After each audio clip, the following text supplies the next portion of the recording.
제롬 파월 미 연준 의장이 이틀 연속 긴축 의지를 재확인하면서 움츠러든 전 세계 증시가 방향을 잡지 못하고 있습니다. 국제통화기금 IMF 총재는 각국 중앙은행들이 금리 인상 기조를 유지해야 한다고 밝혔습니다. 윤석열 대통령이 지난해 역대 최대 수출을 기록한 한국 자동차 산업의 본고장인 울산 현대차 공장을 찾았습니다. 정의선 현대차 회장은 올해 코로나19 이후 최대 규모인 108만 대를 수출하겠다고 밝혔습니다. LG화학이 생수업계 1위인 삼다수와 손잡고 폐플라스틱 사업을 본격적으로 추진합니다. 버려졌던 삼다수 생수병들이 부가가치가 높은 석유화학 제품의 원료로 다시 태어나게 됩니다. 앞으로 서울 한강변의 모습이 크게 달라질 전망입니다. 한강변 건물의 높이 제한이 풀려 스카이라인은 다양해지고 대관람차와 함께 한강변을 오가는 곤돌라도 만들어집니다.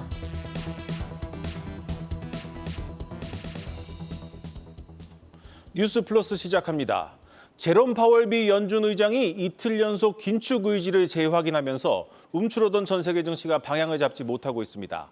이제는 IMF 총재까지 나서서 금리 인상 기조를 유지하라고 거들고 있습니다. 어려운 시장입니다. 오늘 시장 상황부터 점검해 보겠습니다. 증시 프리즘 홍원표 기자 나왔습니다. 자, 오늘 외국인이 1조 넘게 팔고 잘 나가던 2차 전지가 떨어졌습니다. 이 2차 전지는 테슬라 안전 문제 때문이라고 봐야겠죠? 그렇습니다. 일단 오늘 외국인이 유가증권 시장에서만 1조 원 가까이 팔아치웠고 코스닥에서도 2,500억 원 순매도했습니다. 외국인의 이 같은 매도 물량은 유가증권 시장 기준으로 지난해 3월 7일 1조 2천억 원 이후에 가장 많은 양입니다. 네. 이 여파에 이 약세장에서도 연일 고공행진을 했던 2차 전지 종목들이 오늘은 크게 하락했는데요. 천보가 8.4%, 또 LNF도 6% 이상 하락했고 삼성 SDI와 LG 엔솔도 2%대 하락 마감했습니다. 일단 이 2차 전지의 약세는 테슬라 차량의 안전성에 대한 문제가 불거졌기 때문인데 미국에서 이 테슬라 차량의 안전성과 내구성에 대한 의심을 키우는 사고와 신고가 이어지면서 간밤 뉴욕 증시에서 테슬라 주가가 3% 이상 떨어졌습니다.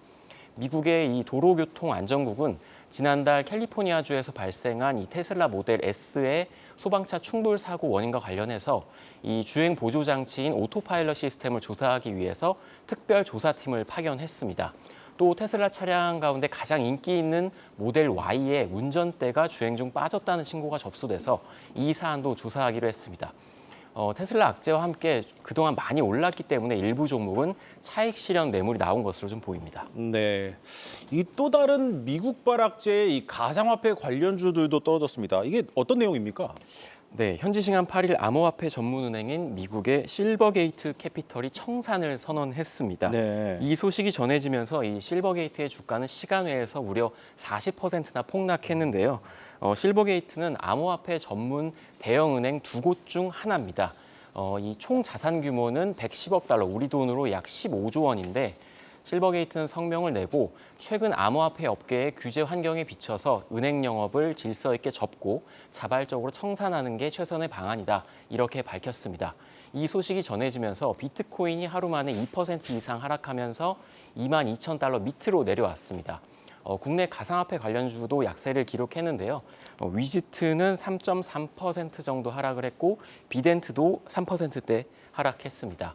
그동안 이 암호화폐의 친화적인 은행이었던 실버게이트가 앞으로 이와 관련된 사안을 좀 어떻게 정리할지, 이게 좀 가상화폐 시장에 좀 충격적으로 영향을 미칠 수도 있다, 이런 분석도 나오고 있습니다. 오늘 시장이 전반적으로 부진했는데 그래도 오른 종목이 있습니다. 우리나라가 세계 최초로 양자암호 시장을 개척한다는 소식에 이제 관련주들이 올랐습니다.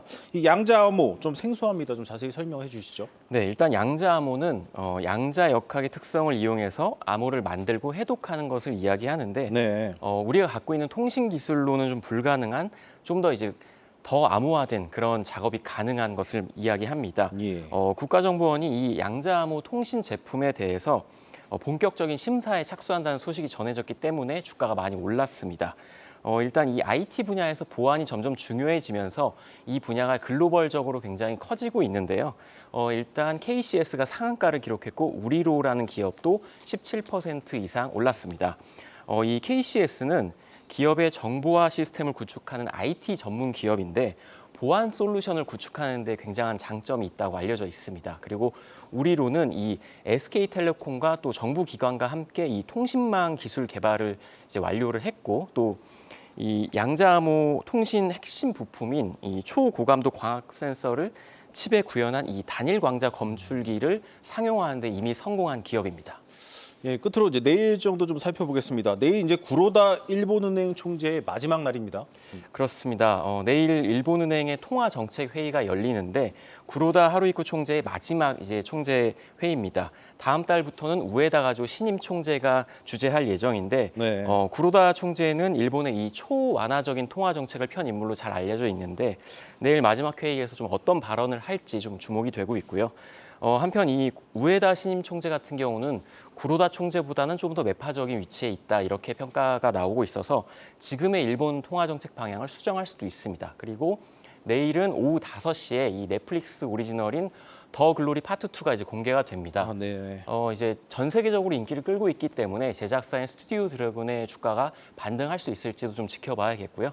또 우리나라 1월 경상 수지가 나오고 일본의 2월 생산자 물가지수도 영국의 1월 경제 성장률도 발표될 예정입니다.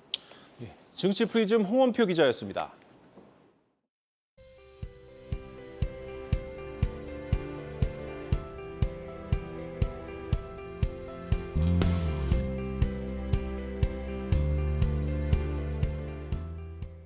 네, 이틀째 긴축 의지를 확인시켜주고 있는 파월 의장의 발언보다 자세하게 분석해 보겠습니다. 글로벌 콘텐츠부 오민지 기자 나와 있습니다. 자, 오 기자, 오늘 파월 의장 주요 발언과 월가 반응부터 한번 살펴보죠. 네, 파월 의장이 어제 상원 청문회에서 50bp 인상 금리 인상을 좀 시사하는 듯한 발언을 하면서 금융시장이 요동쳤습니다. 그러자 하원 청문회 오늘은요 다소 좀 수위를 조절하는 모습이었는데요. 우리는 아직 3월 회의와 관련해서 어떤 결정도 내리지 않았다라면서 좀 논란 시장을 달랜 모습입니다. 하지만 곧 이어서 전반적인 경제 지표의 방향성이 만약에 더 빠른 긴축을 필요로 한다면 언제든지 금리 인상의 속도를 높일 준비가 돼 있다면서 이 빅스텝의 가능성 여전히 열어뒀습니다. 또 현재까지의 자료를 봐서는 최종 금리의 수준 역시도 기존 전망보다 높을 것이라고 말하면서 이 점도표상 금리도 올라갈 것이다라는 발언을 했습니다. 월가에서는 올해 말에 최종 금리 6% 충분히 넘을 수 있을 것이다 이런 관측까지 쏟아집니다. SGH 매크로 어드바이저스에서는요 파월이 이번 의회 증언에서 3월에 50bp를 인상할 가능성을 열어뒀다라면서 기준금리가 6%에 이를 때까지 계속해서 금리를 올릴 수 있는 이 초석을 다진 셈이다. 라고 분석을 했습니다. 또 세계적인 자산운용사죠 블랙록도요 연준이 최종 금리를 6%로 올리고 또 고금리 상황을 장기간 유지할 가능성이 있다고 말했습니다. 네, 그러니까 결국 파월 의장은 그 강도를 낮췄다고는 하지만 확실한 긴축 의지를 다시 한번 재확인한 거고요. 이에 따라서 최종 금리 6%설은 다시 또 시장을 지배하는 분위기입니다. 자, 어제 오늘 파월 의장의 발언도 그렇고 결국에 연준은 객관적인 데이터를 신뢰하겠다 이런 얘기인데 지금 시장 지표들이 얼마나 강한 수준입니까? 일단 가장 중요한 지표 중에 하나인 이 노동 지표가 특히나 좀 강한 모습입니다. 예. 구인 또 이직 동향을 알 수 있는 졸트 보고서에 따르면요. 1월의 채용 공고가 1,080만 건을 기록했습니다. 이 시장 예상치였던 1,050만 건보다 많았던 건데요. 또 민간 고용정보 업체인 ADP에 따르면요. 2월에 민간 기업들의 고용 역시도 24만 2천 명이 증가를 했습니다. 예. 이 역시도 시장 예상치였던 20만 5천 명 증가분보다 더 많은 수치였죠.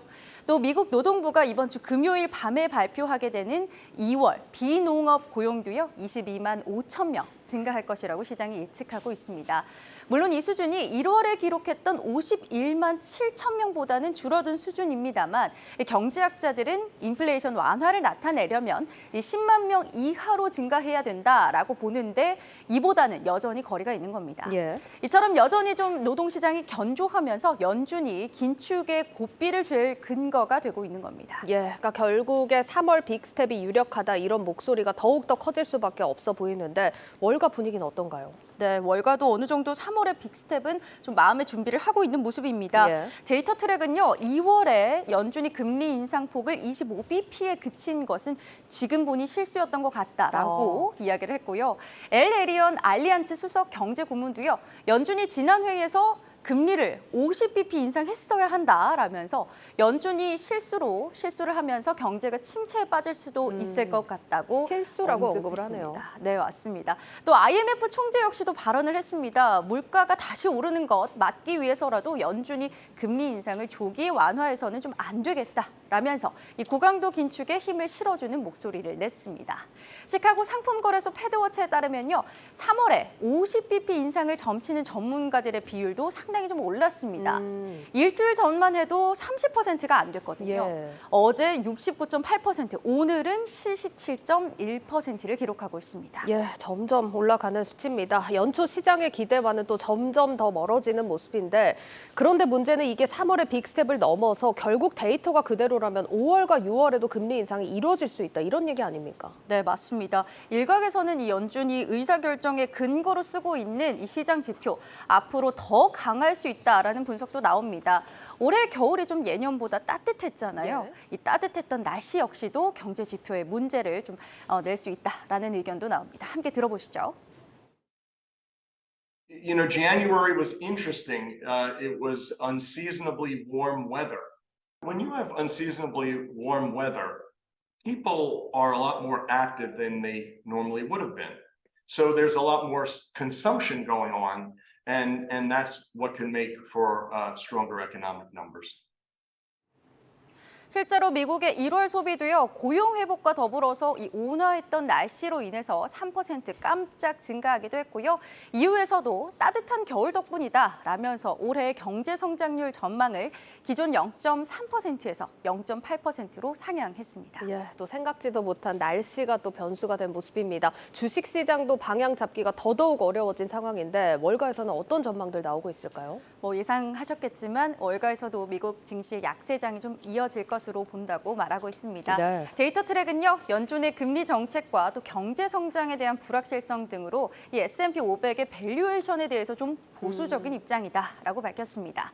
또 글로벌 금융회사인 BTIG에서도요, 주식시장의 상승 여력이 좀 제한적이다라고 본다면서 S&P 500 지수 4020선을 쉽게 뚫어내기 좀 힘들 것이다라고 봤습니다.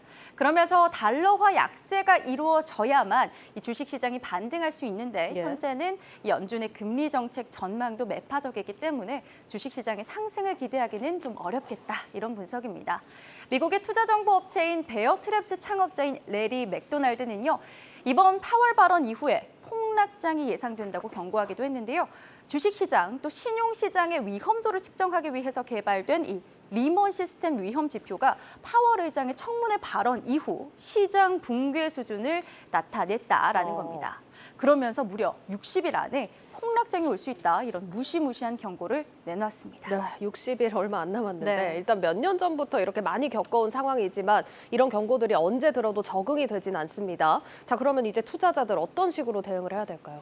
일단 증시 전반 상황이 유리하지는 않기 때문에요. 한동안은 좀 개별 호재에 따른 개별주 장세가 이어질 것이다, 이런 관측이 많이 나옵니다. 지난 밤에도요, 버핏이 추가로 지분을 매입했다라는 소식이 전해지면서 옥시덴탈 페트롤리움 2.14% 상승했고요. 미국의 위생용품 업체인 솔레니스가 다이버시 홀딩스를 46억 달러에 인수한다는 소식이 전해지면서 무려 37.48%나 주가가 뛰었습니다. 크레디트 스위스도요, 연초의 증시 랠리, 이 베어마켓 랠리에 불과하다면서 약세장 탈출 아직이다라고 언급했는데요. 장 상황 녹록치 않습니다. 그만큼 주가 상승 근거가 분명한 개별 종목 위주로 대응하시는 것이 좋겠습니다. 네, 잘 들었습니다. 글로벌 콘텐츠부 오민지 기자였습니다.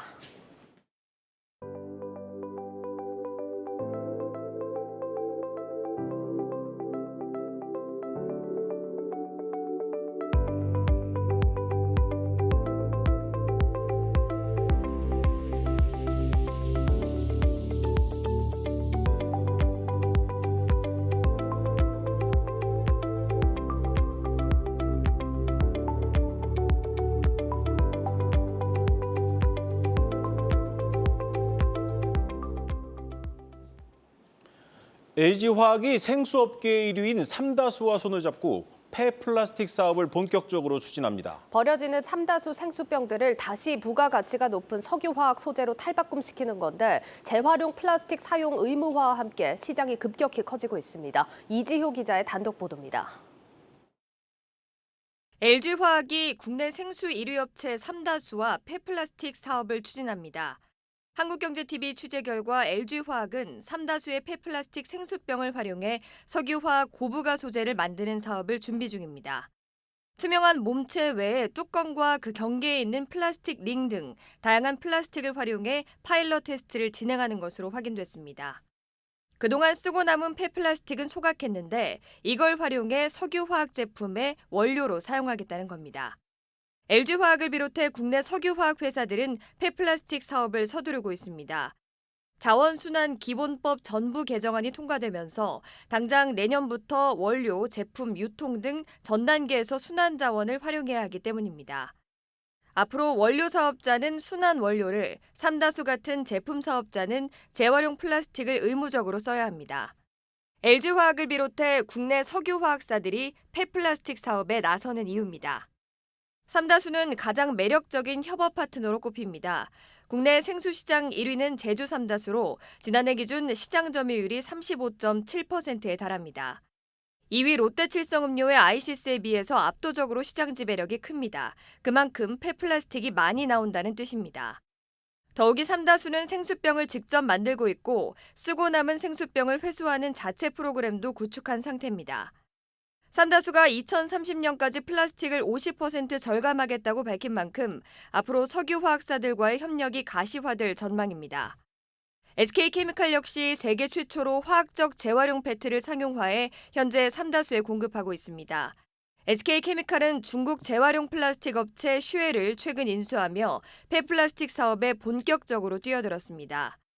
전 세계적으로 폐플라스틱 재활용 시장은 연평균 7.5%씩 성장해 2026년 83조 원에 이를 것으로 보입니다. LG화학도 이번 삼다수와의 협력을 시작으로 폐플라스틱 사업에 탄력이 붙을 것이라는 평가입니다. 올해 상반기 안에 충남 당진에 열분해유 공장을 착공하는데 이곳에서 폐플라스틱으로 추출할 열분해유 규모는 연 2만 톤에 달합니다. 한국경제TV 이지우입니다. 단독 보도 이어가겠습니다.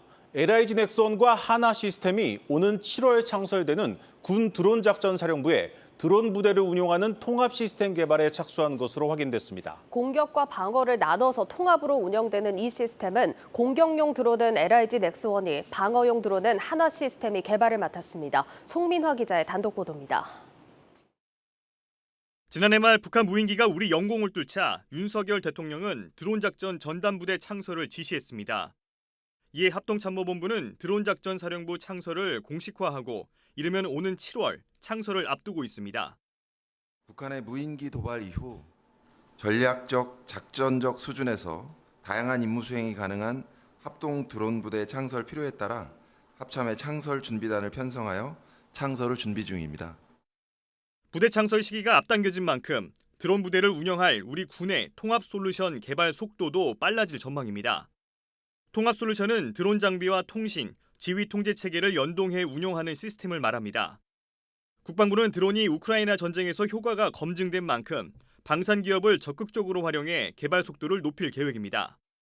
취재 결과 군은 공격과 방어 개념을 나눠 통합 솔루션을 갖출 예정인 가운데 공격용 드론은 LIG 넥스원이, 방어용 드론은 한화 시스템이 개발에 착수한 것으로 확인됐습니다. LIG 넥스원 측은 소형 정찰 타격 복합용 드론으로 신속 시범 획득 사업에 참여했고 공군용 채공형 대공 제압 유도 무기의 선행 연구에 참여하는 등 공격용 드론 통합 솔루션 구축을 위해 노력하고 있다고 밝혔습니다. 군 드론 개발 전담팀까지 꾸린 LIG 넥스원은 감시 정찰 목적의 소형 모듈화 드론과 2km 이내 목표물에 대해 원격 조정이 가능한 유탄 발사 드론의 통합 솔루션 개발에 주력하고 있습니다. 우리 지역에 침범한 적이 중요 시설을 타격하기 전에 선제 공격해 파괴시키는 것이 핵심입니다. 한화 시스템은 방어용 드론과 관련한 통합 솔루션 체계를 이르면 다음 주 초 군에 공유할 계획입니다. 드론 방어 솔루션에 특화된 한화 시스템의 경우 레이더를 연동한 통합 솔루션 개발에 나섭니다. 한화 시스템은 드론 킬러라고 불리는 드론 탐지 레이더를 개발했습니다. 이를 통해 8km 밖에서도 100원짜리 동전 크기의 초소형 드론까지 탐지할 수 있는데 현재 국내에서 가장 앞선 기술로 평가받습니다. 원거리에서 미상의 비행체를 탐지 식별하고 전파를 교란해 차단하는 것이 주요 임무입니다. 국방부는 드론 통합 솔루션 개발 사업을 보강이 시급한 군 긴급 소요로 정하고 북한 위협에 대한 대응 체계를 신속하게 전력화할 방침입니다. 한국경제TV 송민아입니다. 그동안 대형 의약품 도매상들에게 휘둘려온 중소제약사들이 의약품 유통 독립을 선언해서 파장이 일고 있습니다. 이 중소제약사들이 만든 그 의약품 물류회사가 영업을 시작하면서 시장에 지각 변동이 일어나고 있습니다. IT바이오부 고용욱 기자 나왔습니다. 고 기자, 오늘 이 제약사들이 연합해서 만든 이제 물류센터 준공식이 있었다고요? 네, 맞습니다. 그 제약사들의 공동 물류 회사인 피코 이노베이션이 네. 오늘 평택시 드림산업단지에 있는 그 물류센터 준공식을 개최했습니다. 피코 이노베이션 대표를 맡고 있는 조용준 동구바이오제약 회장을 비롯해서 조현민 한진 사장과 또 주주기업 관계자들, 지역 정치인 등이 참석했습니다. 실제 운영은 올해 1월부터 시작했고요. 확보해놓은 전체 부지가 축구장 7개 정도의 크기인데 이 중에 3분의 1만 일단 활용을 해서 첫 번째 의약품 물류센터를 연 겁니다. 나머지는 다시 이제 둘로 쪼개서 두 번째 의약품 물류센터와 또 의료기기 물류센터로 각각 활용될 예정입니다. 이 물류회사인 이 한진이 참여한 게 좀 눈에 띕니다. 이 제약사들이 대거 참여했는데 주로 어떤 기업들이 참여를 했습니까? 맞습니다. 의약품 유통이 전문적인 영역이어서 이제 이 분야에서 뛰고 있는 기업들이 많지 않습니다. 네. 이제 많이 알려진 기업으로는 동아소시오 그룹의 용마로직스, 아마 차 오가다가 보신 분들 좀 계실 텐데요. 여기에 이제 한진 그룹도 뛰어든 겁니다. 피코 이노베이션의 설립에 참여한 제약사는 현재까지 총 26곳인데 동구바이오제약, 안국약품, HLB 제약 등 이제 이렇게 있고요. 또 이제 모두 한국제약협동조합 회원사입니다. 참고로 말씀드리면 평택 피코 이노베이션 그 물류센터에서 차로 15분 거리에 한국제약협동조합이 만든 화성 향남 제약산업단지가 있습니다. 평택 한과도 가깝고 또 제약사가 아닌 곳은 아까 이제 먼저 말씀드린 한진, 바디프렌드 이렇게 7곳이 참여를 했습니다. 이 중견 제약사들이 이제 공동 물류 기업을 세운 이유가 있을 텐데 구체적으로 어떤 이유가 있습니까? 네, 1차적으로 일단은 이제 개별 제약사들이 고질적인 문제로 꼽혀온 그 의약품 보관 창고 문제를 해결하는 게 핵심입니다. 창고가 더 필요하기는 한데 그러려면 부지도 매입해야 하고 또 시설도 갖춰야 하고 돈이 많이 들어가지 않습니까? 네. 그래서 이제 개별적으로는 해결하기 어려우니까 힘을 합쳐보자 이렇게 된 겁니다. 이렇게 이제 통합 물류 체계를 갖추고 또 이제 자동화 설비까지 들여놓으면 물류 효율이 높아지게 되는데요. 피코 측은 기존보다 물류 비용이 한 30% 정도 줄어들 것으로 예상을 했습니다. 또 그동안 많은 기업들이 도매상을 거쳐서 의약품을 유통을 해왔는데 이번에 피코몰이라는 의약품 온라인몰을 만들어서 병원이나 약국과 직접 거래를 할 수 있게 됐습니다. 유통 마진으로 나가는 돈을 이제 줄이게 된 겁니다. 이렇게 되면 당연히 기존 의약품 도매상들이 반발할 수밖에 없겠습니다. 지금 어떤 반응을 좀 내놓고 있습니까? 맞습니다. 이제 즉각 반발이 나왔습니다. 지금 이제 지오영이라는 국내 의약품 도매업계 1위 기업이 있습니다. 매출 규모가 무려 이제 2조 정도 되는 기업인데요. 큰 기업이군요. 네, 매우 큰 기업입니다. 이 지오영을 중심으로 지금 이제 도매업체들이 모여 있는 한국의약품유통협회가 있는데 최근에 이제 피코 이노베이션에 대해서 적극 대응을 펼치고 있습니다. 회원사들의 이제 피코몰 입점을 좀 자제해달라고 당부하기도 하고 또 피코몰의 불공정 거래 행위를 파악한다는 겁니다. 이런 과정에서 일부 회원사가 피코몰에 입점을 했다가 다시 나오는 내분이 일어나기도 했습니다. 네. 피코 측은 이제 자신들은 물류 수수료만 받는다면서 이제 직접 상품을 사들였다가 파는 그 도매와는 사업 구조가 완전히 다르다고 설명을 했습니다. 이 갑자기 제약사들이 집단 행동에 나설 정도로 이제 기존 의약품 유통망에 좀 문제가 있었다는 건데 이 속 얘기를 한번 들여다보겠습니다. 네, 이게 사실 그 제약사들과 도매업계의 힘겨루기는 역사가 20년이 넘을 정도로 오래된 네. 이야기입니다. 일단 이제 도매 기업이 있어서 좋은 점은 이제 개별 제약사가 영업사원을 확보하거나 또 배송 체계를 구축하는 데에 따른 이제 고정 비용을 지출하지 않아도 된다는 점.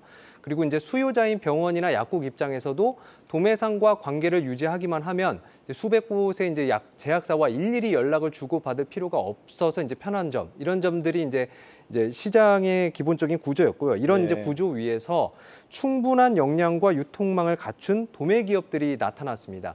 문제는 이런 기업들의 입김이 막강해지면서 소위 이제 배짱 영업을 한 겁니다. 이제 이를테면 이제 너희 제약사가 우리 아니면 전국 병원 약국에 다 납품할 수 있겠어? 뭐 네. 우리가 그 값에 못하겠다고 하면 뭐 수수료를 올려주겠지. 뭐 이런 식으로 뭐 심지어 이제 그 도매업자가 마약성 의약품을 유흥가로 빼돌리는 사건도 있었고요.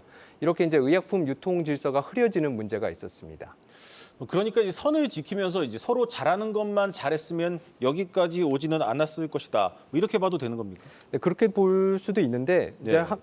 크게 보면은 시간 문제였다고 보는 편이 맞습니다. 네. 이제 한미약품이나 대웅제약 같은 이제 대형 제약사들은 이미 자체 온라인 플랫폼을 갖췄습니다. 여기서 이제 다른 제약사 상품도 팔고 있고요. 한마디로 약 만들기 바빴던 제약사들이 유통을 직접 해도 되는 정도의 여력이 생긴 겁니다. 그만큼 수익성은 이제 높아지는 구조죠. 이번 피코몰 같은 경우에는 이제 중소 중견 제약사들이 이제 각각 플랫폼을 갖추긴 힘드니 힘을 합친 경우입니다. 또 약국가에서 요즘 젊은 약사들이 일일이 이제 담당자와 계약서 쓰고 하는 것보다는 인터넷 쇼핑처럼 주문하는 걸 선호하는 경향도 나타나고 있습니다. 우리가 잘 알지 못하는 아주 흥미로운 소식이었습니다. 잘 들었습니다.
네, 3월 정기 주총 시즌을 앞두고 행동주의 펀드의 공세가 거세지는 가운데 남양유업도 이들의 타깃이 됐습니다. 지금 경영권 분쟁 상황에 행동주의 펀드의 주주 제한까지 겹치면서 홍원식 회장과 한행컴퍼니 셈법이 복잡해진 상황입니다. 이 내용은 유통산업부 유호성 기자와 함께 짚어보겠습니다. 유 기자, 먼저 행동주의 펀드가 했다는 주주 제한 어떤 내용인지부터 보고 가죠. 네, 지난달 말이죠. 이 남양유업 지분 3% 정도를 갖고 있는 차 파트너스 자산운용이 주주 제한을 공개했습니다. 내용을 좀 보면요. 일반 주주의 지분 절반을 주당 82만 원에 공개 매수하라고 요구하고 있습니다. 예. 이 현재 주가가 53만 원 정도니까 지금보다 1.5배 정도 높은 수준의 주식을 좀 사달라 뭐 예. 이런 내용인데요. 2년 전 80만 원까지 올랐던 주가가 경영권 분쟁으로 떨어지면서 일반 주주들이 손해를 좀 봤으니까 네. 이 회사가 책임을 져야 한다. 뭐 이런 논리입니다. 이와 함께 5대1 액면 분할, 주당 2만 원의 배당, 그리고 감사인 선임 등도 함께 제안했습니다. 알겠습니다. 일단 내용은 체크해봤고 하나하나 좀 들여다보겠습니다. 자, 가장 먼저 또 다뤄야 할 사안이 일단 남양유업 홍원식 회장 일가가 한행컴퍼니와 경영권 분쟁을 또 겪고 있는 상황입니다. 누가 이 제안을 받아야 하는 겁니까, 그럼? 이게 아무래도 좀 법적 결론이 나지 않아서 예. 좀 헷갈려 하실 수가 있는데 이 정기주주총회에서 의결권을 행사할 수 있는 권리는 이 지난해 말 기준 주식을 보유한 주주한테 있습니다. 이 현재로서는 홍 회장이 이 의결권을 행사할 수 있는 권리가 있다라고 보실 수가 있겠는데요. 예. 이 홍 회장과 그 일가가 보유한 남양유업 지분은 53.08%입니다. 차 파트너스 운용 측은 한행컴퍼니 측에도 주주 친화적 요구 수용을 위해 협조를 당부하면서도 이 방점은 홍 회장 일가 측에 뒀습니다. 남양유업은 오늘 이 주주 제안을 주총 안건으로 모두 받아들이겠다라고 공시를 했습니다. 그런데 과거 사례를 보면은 남양유업이 시장과 그렇게 원활한 소통은 하진 않아 왔기 때문에 이 홍원식 회장이 이 제안을 받아들일지 여부가 관건이겠네요.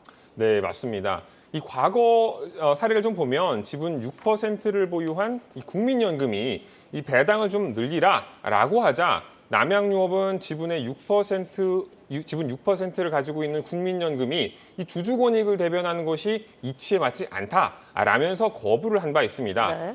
그런데 이 경영권 분쟁을 겪고 있는 이번엔 일부 주주 제한 수용을 검토할 수 있다는 관측이 나오고 있습니다. 그러니까 지금 한행컴퍼니와의 법정 다툼 판세가 어떻게 흘러가느냐에 따라서 선택이 달라질 수 있다 이런 얘기인데 지금 상황이 어떻습니까? 이 홍원식 회장은 2021년 5월 지분 전량을 사모펀드 한행컴퍼니에 넘기기로 계약을 했다가 이를 번복하면서 법정 다툼을 벌이고 있는 상황이죠. 예. 김앤장 소속 변호사가 양측을 불법 쌍방대리하는 바람에 약속받은 권리들을 보장받지 못했다는 주장을 펼치고 있는데 1심과 2심에서 모두 패소했습니다. 이 대법원 상고를 했지만 향후 전망이 밝지 않다는 게 이 대체적인 관측입니다. 주주 권리 회복에 소홀했다는 지적을 받아온 홍 회장이 이 명예회복 차원에서 행동주의 펀드에 손을 들어주고 용퇴할 가능성이 있다고 보는 시각도 그래서 좀 나오고 있는 거고요. 예. 이 배당안 같은 경우 회사 주주로서 누릴 수 있는 마지막 기회이기도 하거든요. 홍 회장 일가가 가진 남양유업 주식수가 38만 주가량이 되니까 이 배당안을 받아들이면 76억 원 이상을 손에 쥘 수가 있습니다. 알겠습니다. 그리고 앞서서 일반 주주 지분 50%를 주당 82만 원에 공개 매수하라 이런 요구도 있었습니다. 이 공개 매수 요구안에 대해서는 어떻습니까? 이 공개 매수 가능성에 대해서 의견이 좀 분분한 상황인데요. 예. 관건은 이 자금력입니다. 이 제안을 받아들이려면 많은 돈이 필요하기 때문인데요. 이 차 파트너스는 남양유업에 가지고 있는 순현금성 자산과 부동산 자산을 매각하고 이 배당 가능 이익을 활용한다면 공개 매수에 필요한 자금 1,900억 원을 충분히 마련할 수 있을 것으로 보고 있습니다. 그런데 이것 역시 재판 결과가 변수라 좀 지켜봐야 한다는 분석입니다. 예, 근데 한엔컴퍼니 측에서 한번 보자면 지금 홍 회장과 경영권 다툼을 벌이고 있는 중이긴 하지만 M&A 소송 1심, 2심 둘 다 승소를 하면서 유리한 위치거든요. 근데 한엔컴퍼니 측에서는 이런 제안이 달갑지 않은 상황일 것 같은데 한엔컴퍼니 입장은 어떨까요? 이런 시나리오대로 간다면 한엔컴퍼니는 이 소송에 이겨도 빈 껍데기만 남은 회사를 가져갈 수밖에 없겠죠. 예. 만약 홍 회장이 이 주주 제안을 받아들이는 선택을 하고 이 선택이 불리하다고 판단된다면 이 한행컴퍼니는 법원에 의결권 행사 금지 가처분을 신청하는 방법을 좀 고려해 볼 수 있을 텐데요. 앞서 2001년 10월에도 남양유업이 사내이사 선임 안건을 가지고 임시주주총회를 소집한 적이 있는데 이때 법원이 이 한행컴퍼니가 홍 회장을 상대로 제기한 의결권 행사 금지 가처분 신청을 받아들이면서 네. 이 한행컴퍼니 손을 들어준 적이 있습니다. 다만 이번 주주 제안의 경우에는 이 홍 회장이 아닌 이 행동주의 펀드가 소액주주 권리 보호를 주장하면서 전면에 나선 것이기 때문에 예. 이 과거처럼 무조건적인 반대는 힘들 수도 있다는 관측도 없지 않아 있습니다. 이 남양유업의 주주총회는 이달 말인 31일 열리는데요. 이 3천억 원대 지분을 두고 벌어진 경영권 분쟁 상황에 이 돌발 변수가 나타난 상황인 만큼 지켜볼 필요가 있겠습니다. 네, 잘 들었습니다. 유통산업부 유호성 기자였습니다.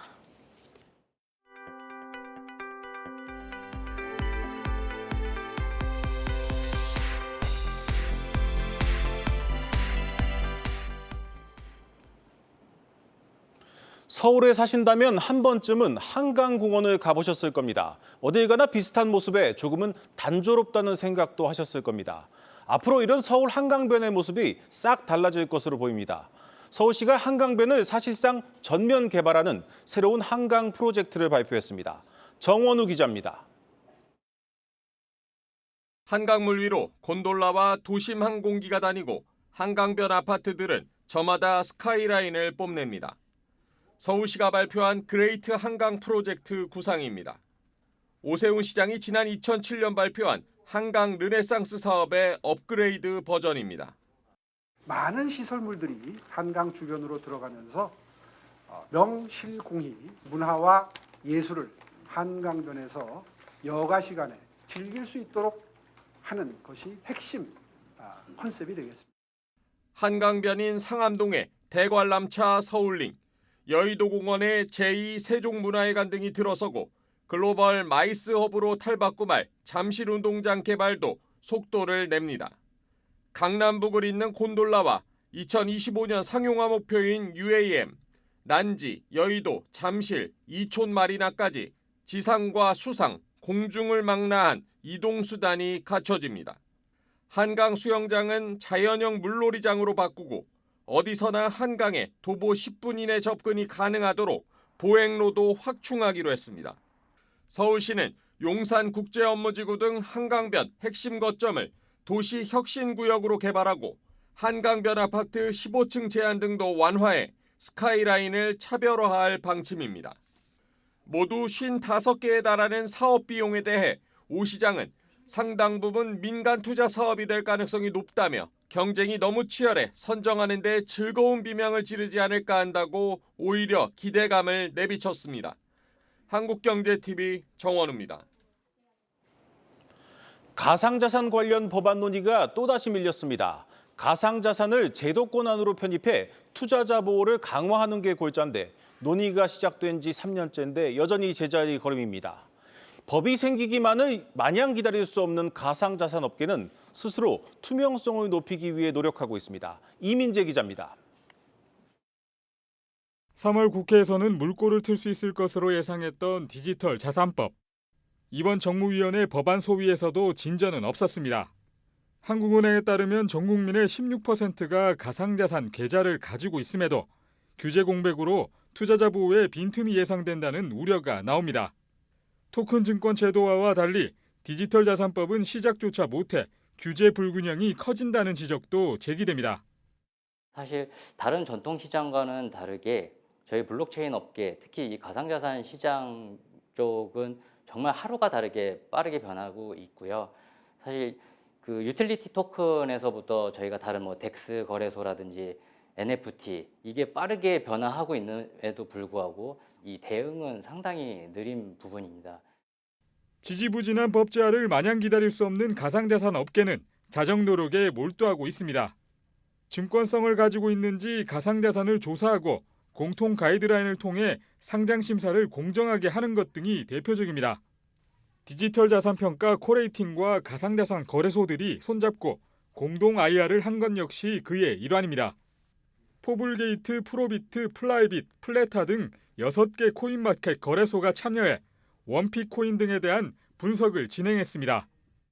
블록체인 생태계에서는 스마트 컨트랙에 의해서 이미 공시를 하고 내 맘대로 바꿀 수가 없는 거기 때문에 이거야말로 지금의 다우나 블록체인 3.0의 생태계에는 정말 자본주의의 문제점, 그다음에 협동조합이나 이런 문제점을 디지털 자산법이 계속해서 국회 문턱을 넘지 못하면서 입법화를 진행 중인 토큰 증권 규제도 난항을 겪을 수 있다는 우려가 커지는 가운데 투자자 보호 공백에 대응하기 위한 업계의 움직임이 더욱 빨라지고 있습니다.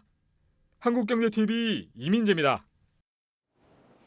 주식시장이 격변기를 맞으면서 새 먹거리를 찾아야 하는 증권사들의 고민도 깊어지고 있습니다. NH투자증권은 국내보다는 해외에서 답을 찾기로 하고 올해를 글로벌 사업 확장의 원년으로 삼았습니다. 박혜린 기자가 NH투자증권 김홍욱 글로벌 본부 대표를 직접 만났습니다. 미국 뉴욕과 영국 런던, 홍콩과 싱가포르, 인도네시아 등 총 7개국의 현지 법인을 두고 있는 NH투자증권. 그간 개별 거점의 경쟁력 확보에 주력했다면 올해는 농협그룹의 금융 계열사와 해외 거점 간의 시너지를 극대화할 방침입니다. 개별 거점의 경쟁력이 어느 정도 확보가 돼서 이제는 저희 NH농협그룹의 그 금융 계열사와 저희 해외 거점 간의 시너지를 극대화하겠다라는 게 저희 그 글로벌 사업 확장 원년으로 하겠다라는 게 되겠습니다. 특히 집중 타깃은 동남아 사업의 핵심 거점 역할을 하고 있는 인도네시아.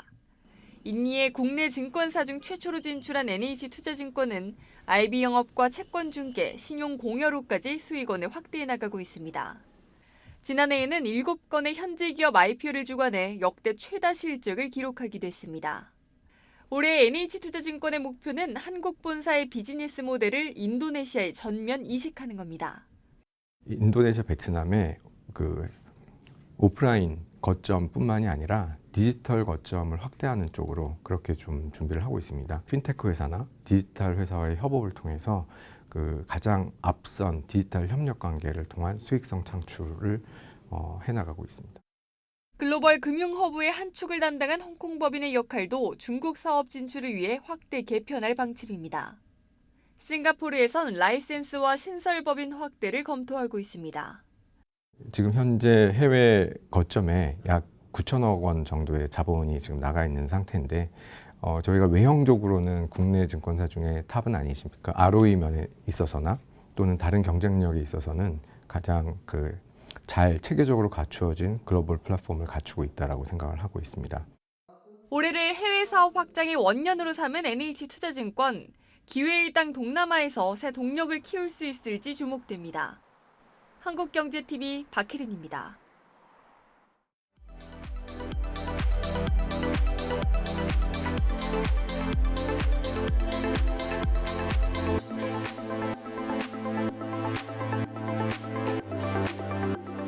네오 QLED 8K는 딥러닝 알고리즘과 정밀한 미니 LED 컨트롤로 사람의 눈이 집중하는 영역의 디테일과 명암비를 개선해 마치 3D 영상처럼 더욱더 입체적으로 보이게 해줍니다.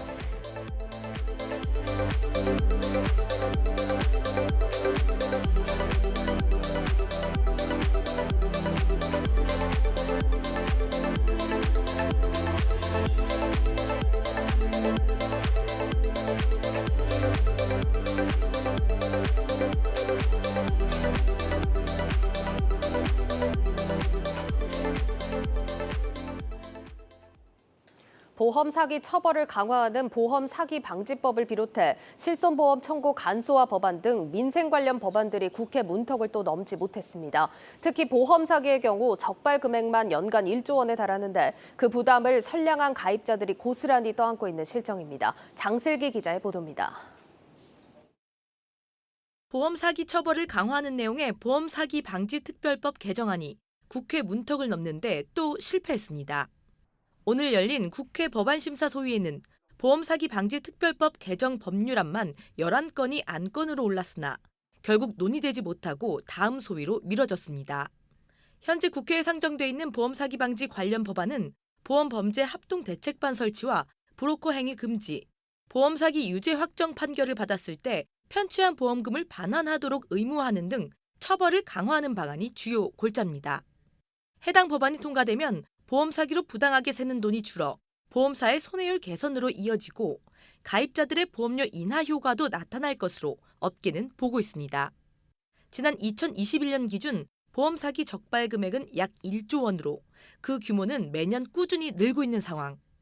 그중에서 진단서를 변조해 사고 내용을 조작하거나 고의 또는 허위로 사고를 내는 유형들이 대부분입니다. 보험연구원은 그간 적발된 건 외에도 보험 사기로 추정되는 전체 누수 보험금만 약 6조 원에 달할 것으로 추정하고 있습니다. 현재 전체적으로 추정되는 보험 사기 누수액이 연간 6조 원 정도 된다고 합니다. 이를 환산하면은 한 가구당 30만 원 정도가 되는데요. 결국 보험 사기로 누수된 보험금이 선량한 보험 가입자의 부담으로 되고 있는 거죠.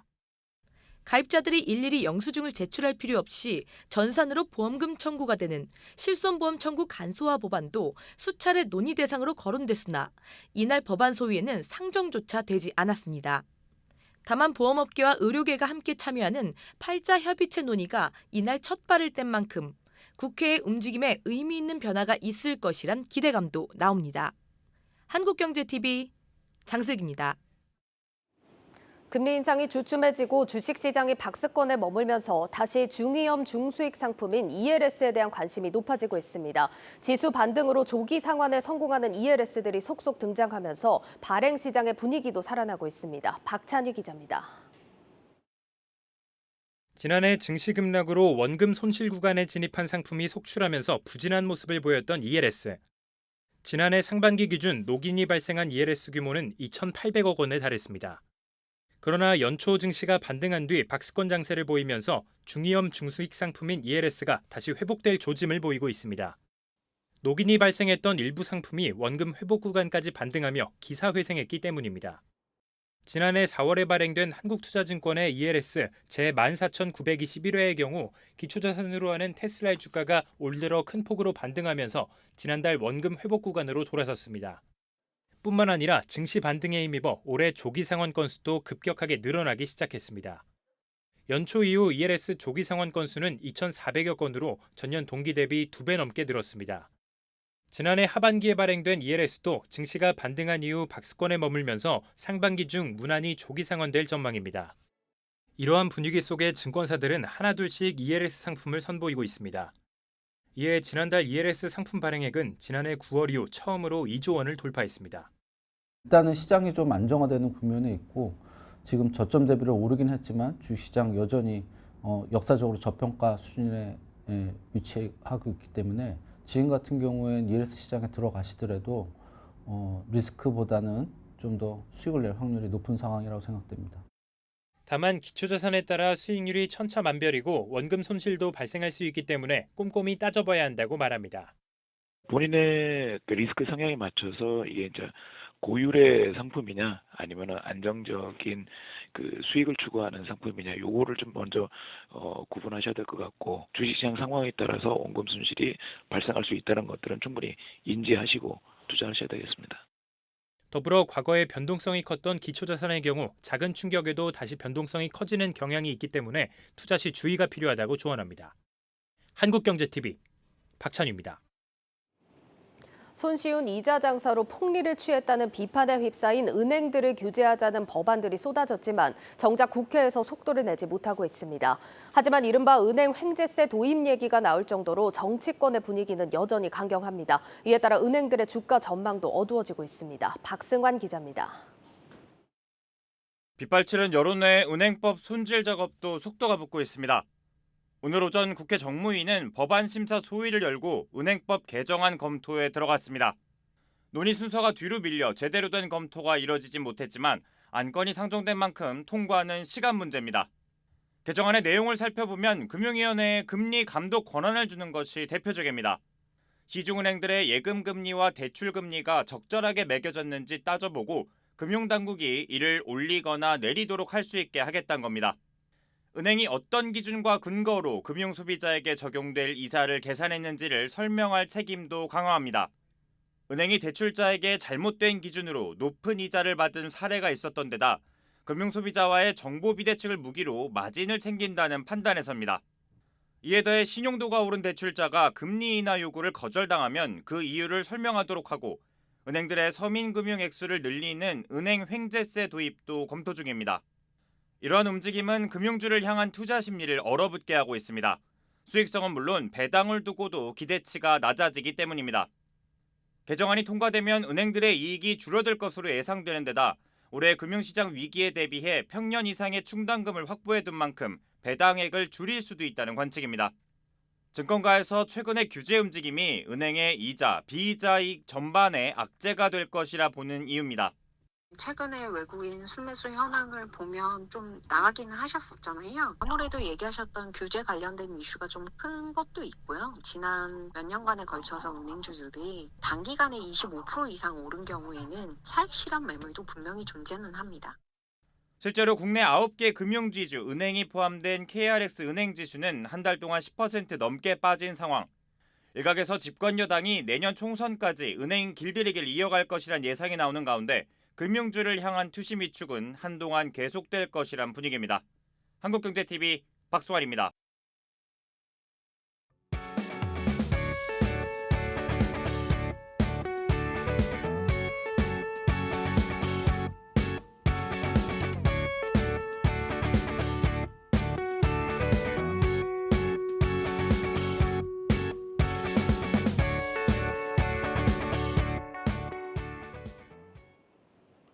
내일자 한국경제신문 미리 살펴보겠습니다. 첫 번째 기사입니다. 한국형 모빌리티 혁신 모델로 불렸던 마카롱 택시가 파산 신청을 했다는 내용의 기사입니다. 차량 호출 서비스 타다가 좌초한 이후 기존 규제의 틀 안에서 만들어진 마카롱 택시가 결국 수백억 원의 투자금만 날린 채 좌초하게 됐다는 내용입니다. 업계에서는 이를 계기로 법인 택시 회사의 줄도산이 시작될 것으로 보고 있습니다. 현재 서울 법인 택시 254곳 중에 고사 직전의 상태인 가동률 30% 미만의 업체는 40곳에 달하는 상황입니다. 기사들이 돈을 더 벌 수 있는 배달과 택배 등으로 떠나면서 경영 실적은 악화되고 기사의 처우 역시 나빠지는 악순환에 빠졌다고 신문은 전했습니다. 다음 기사입니다. 은행의 주택담보대출이 9년 만에 줄었다는 내용의 기사입니다. 고금리와 부동산 시장 침체에 따른 것으로 지난 2004년 신용카드 대란 이후 처음으로 가계부채 축소 국면이 시작됐다는 분석이 나오고 있습니다. 한국은행에 따르면 지난달 은행의 주택담보대출은 전달에 비해 3천억 원 감소했습니다. 주택담보대출이 줄어든 건 지난 2014년 1월 이후 처음입니다. 하는 관계자는 대출금리 상승과 전셋값 하락이 복합적으로 작용한 결과라고 전했다는 소식까지 전해드리겠습니다. 뉴스 플러스 오늘 준비한 순서는 여기까지입니다. 시청해주신 여러분 고맙습니다.